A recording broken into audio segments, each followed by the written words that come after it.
भागे भालू बलि मुख जूथा, ब्रिकु बिलो की जिमी में सबरू था। चले भागी कपि भालू भवानी, निकल बुक्का पुकारत यारत बानी।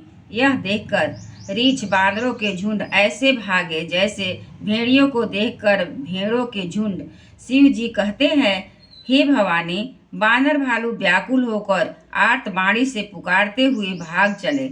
यह निशिचर दुकाल समय हई, कपिकुल देश पर नय बचहई। कृपा बारिधर राम खरारी, पाहि पाहि प्रणतार तिहारी।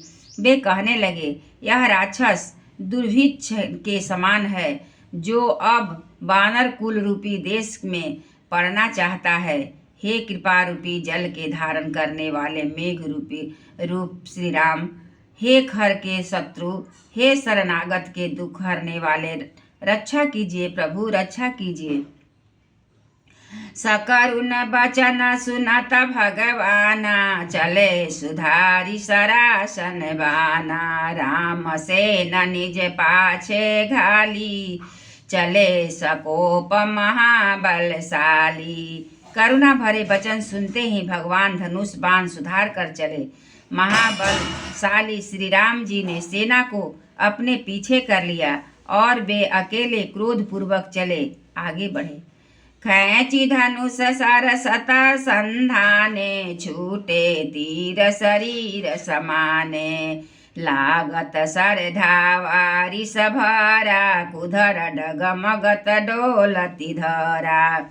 उन्होंने धनुष को खींचकर 100 बाण संधान किए। बाण छूटते और उसके शरीर में समा गए।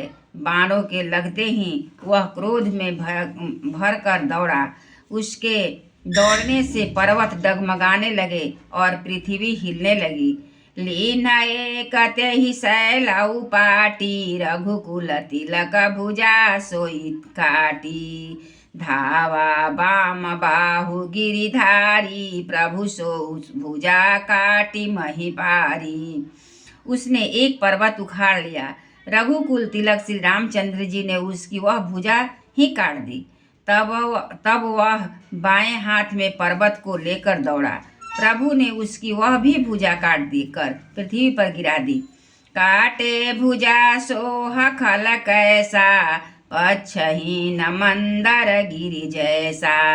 उग्र बिलोकनि प्रभु ही बिलोका, ग्रसन चहत मानहु त्रैलोका।